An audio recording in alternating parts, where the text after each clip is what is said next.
1980年代初期，美国空军决议制造一种新型的高性能战斗机来取代 F-15和 F-16战斗机，整个项目代号为高级天空。该项目的出现原因之一是为了应对苏联的防空网络，以及当时新式的苏2-7和米格29战斗机。美国空军对这种新型战斗机提出了很高的要求，其中最主要的诉求是具备隐身性能以及超音速巡航能力。美国各大航空巨头也各自摩拳擦掌，准备争夺这一世纪大单。到了1986年，美国洛克希德公司和诺斯洛普公司进入了决赛圈。此后，洛克希德与波音公司合作，最终向美国空军提交了 YF-22原型机。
22在经过大幅度的修改后，进入了量产阶段。量产机的代号为 F-22，第一架 F-22于1997年完成。F-22成为世界上第一款量产的五代机。关于五代机的划分，并没有完全一致的说法。普遍的观点是，至少应该具备强大的隐身性能以及超音速巡航能力。此外，还应配备先进的航电系统等等。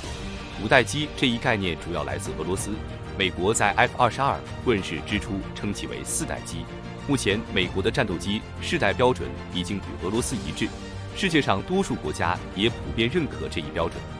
俄罗斯关于五代机的标准是具备超隐身、超机动、超视距、超音速巡航以及超信息化。除了美国以外，我国、俄罗斯、日本、伊朗、瑞典、印度和土耳其也拥有五代机项目，但是真正进入量产环节的只有美国、俄罗斯和我国。五代机作为各拥有国最先进的空中力量，是一国空军实力的体现，也汇集了顶尖的技术资源。美国的 F-22战斗机至今仍是美国空军的最高机密武器，不允许对外出口。在 F-22之后，美国又推出了 F-35战斗机，与 F-22战斗机形成高低搭配。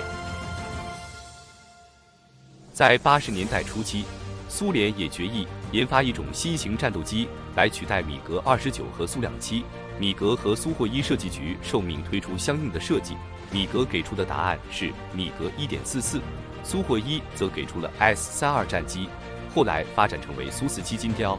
最终，米格 1.44 因研制迟缓已经落伍于美国的 F-22， 苏47也没有成为俄罗斯空军的选择，两个项目均被终止。成为俄罗斯空军五代机的型号，最终为苏霍伊公司的 T-50， 也就是后来的苏57。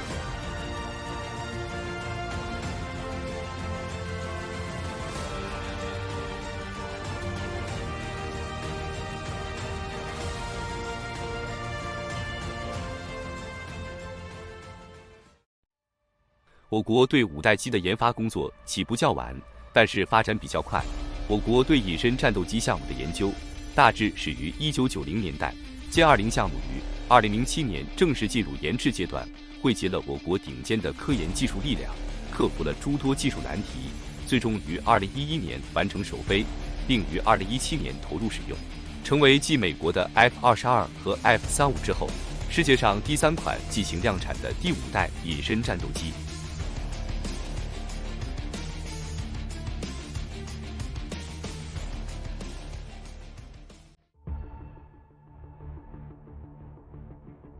歼20采用了全动压翼和外倾斜双垂尾翼设计，在气动力布局上，与美国的 F-22和俄罗斯的苏57有着明显的不同。歼-20长约21米，翼展约13米，在三者中机身最长，机翼最短，也是三者中唯一具备压翼的机型。歼-20的气动力布局既兼顾了超音速飞行的稳定性，也具备优良的机动性，而且具备比较优秀的低可探测性。歼-20的机身广泛使用了特殊复合材料，并覆盖了隐身涂层，在各类热源、进气口和引擎喷口等部位也进行了精密的处理，整体具备上佳的隐身性能。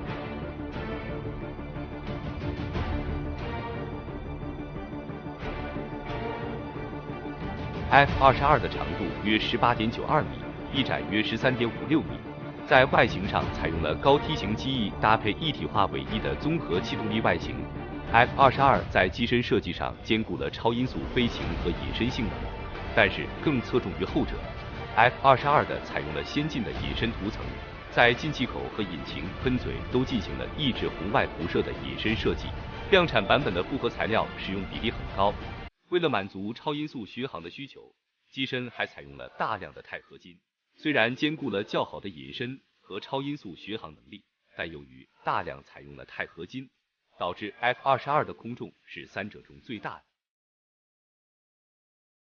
苏57长约20米，翼展约14米，采用了一身融合设计，在气动力布局上更强调机动性。苏57也采用了大量复合材料，并更重视机身前半部分的隐身效果。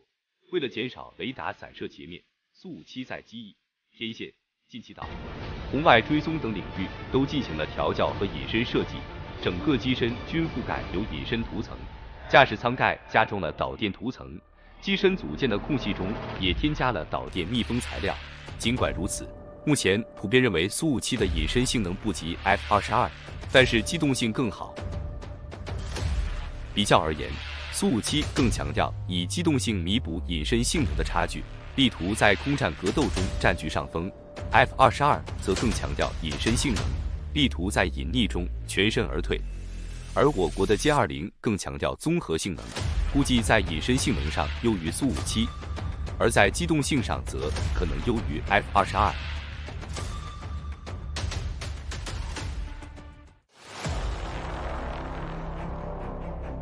苏57的空重约18吨，标准起飞重量约25吨，最大起飞重量约35吨。目前苏57采用的发动机为过渡型号，由俄罗斯土星科研生产联合体研发，代号产品117，是一款具备3维向量喷口的涡扇引擎。苏57采用了双发布局，续航速度约1.6马赫，极速约2马赫。单台发动机的最大推力约93千牛，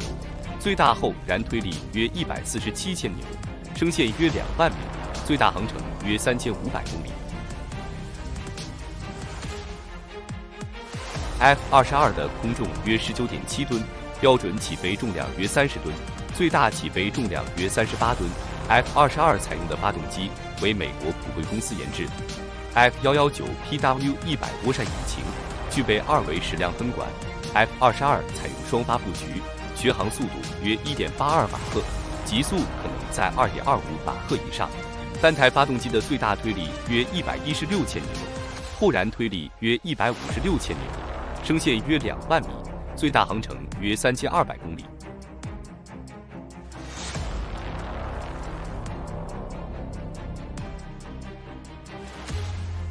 歼-20的空重是三者中最轻的，约17吨，标准起飞重量约25吨，最大起飞重量约37吨。目前歼-20的发动机为过渡型号，代号涡扇10C。歼-20采用双发布局，续航速度可达1.8马赫，极速在2.2马赫左右。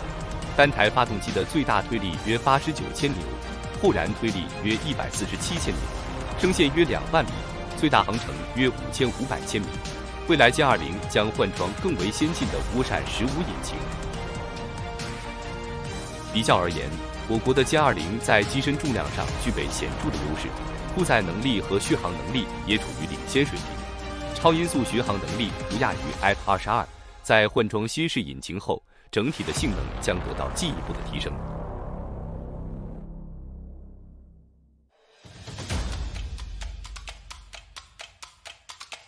苏57的核心航电系统代号 SH-121，硬件设备主要包括一套位于机头的相控阵列雷达，2套位于机身前侧的 X 波段主动电子扫描雷达，以及2套位于1000元深岩内的 L 波段收发器。另外还搭载了电子对抗系统、电子反制系统、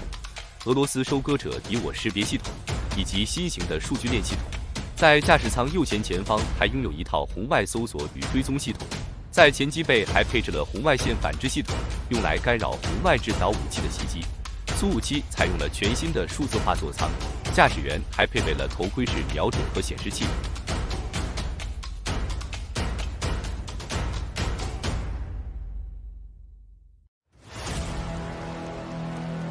F-22的航电系统非常先进，拥有一套中央数据综合处理系统、敌我识别系统、电子战系统、高分辨率机载主动相控阵雷达、高灵敏度的光电系统，以及新型的通讯和数据处理系统等等。F-22的主雷达是一款新型的有源相控阵列雷达，由美国德州仪器公司研制，可以采用被动工作模式，以提升隐身效果。F-22最复杂的航电设备之一为 ALR-94系统，该系统的核心硬件为一套无源雷达探测设备，在机翼和机身中分布着30多个天线端，能够提供全方位的雷达预警，搜索范围在400公里左右。F-22的空中探测能力比较强，可以充当预警机角色，为其他单位提供目标信息指引。新型的数据链系统的传输速度也更加迅速。F-22的玻璃驾驶舱集合了6块彩色主显示屏，集成了诸多主要信息，整体的数字化水平比较高。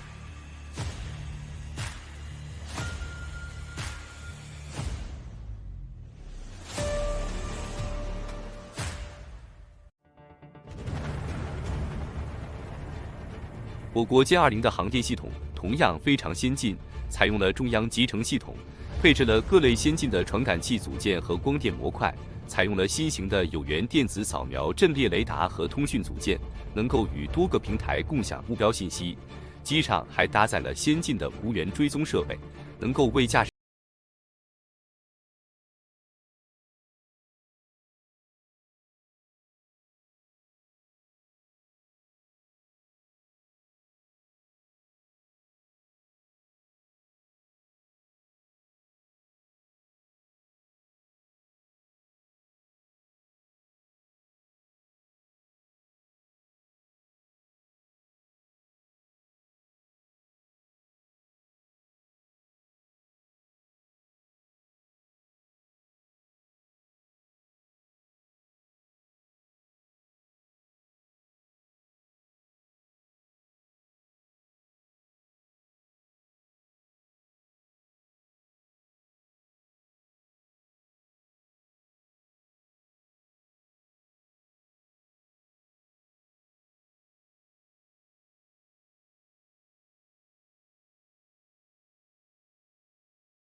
我国的歼-20没有配备机炮，在对空战斗中将以超视距、远程或近程空对空导弹为武器。歼-20拥有一个内置主武器舱以及2个较小的侧武器舱，主武器舱至少可容纳4枚空对空导弹，侧武器舱可以容纳2枚。歼-20的侧武器舱拥有一个独创设计，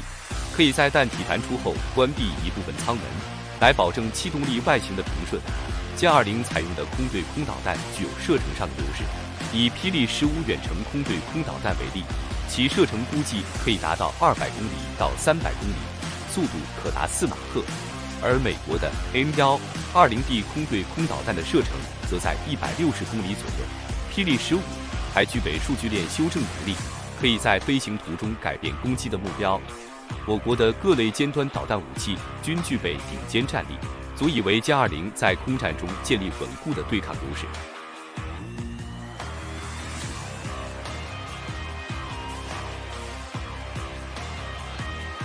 俄罗斯的苏57于2010年首飞，2020年投入使用，目前的量产版本数量估计为5架，单位成本在4500万美元左右。俄罗斯空军的协议采购数量目前为76架。美国的 F-22于1997年首飞，2005年投入使用，目前的量产版数量高达187架，单位成本在1.5亿美元以上。由于生产和维护成本过于高昂等原因，目前其生产线已经关闭。我国的歼-20于2011年首飞，2017年投入使用，单位成本估计在1亿美元左右，量产版的规模估计与 F-22相当。目前世界上拥有5代机数量最多的国家是我国和美国，但就整体数量而言，美国依然遥遥领先。截至2022年，美国拥有的 F-35数量在820架以上。F-22的数量为187架，拥有5代机的总数在1000架以上。就整体性能而言，我国的歼-20在隐身性能、航电系统和武器配置上均不亚于 F-22。在设计理念上，我国的歼-20在强调综合性能的同时，力图在超视距和中远程打击目标。俄罗斯苏57则突出机动性能，强调近战格斗优势，而美国的 F-22则强调隐身性能，力图在雷达和防空系统面前隐匿地完成任务，以便全身而退。随着隐身材料的发展，相对于的反制雷达措施也在进步，想在预警系统面前完全遁形已经难上加难。我国的歼-20未来将换装更先进的动力系统，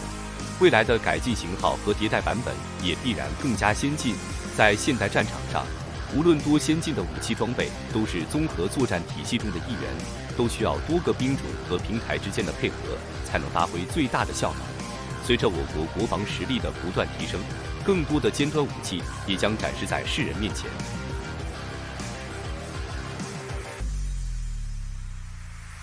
以上是本集的全部内容，更多精彩视频，欢迎您在今日头条和西瓜视频搜索武器沙漏。感谢您的收看，我们下集再见。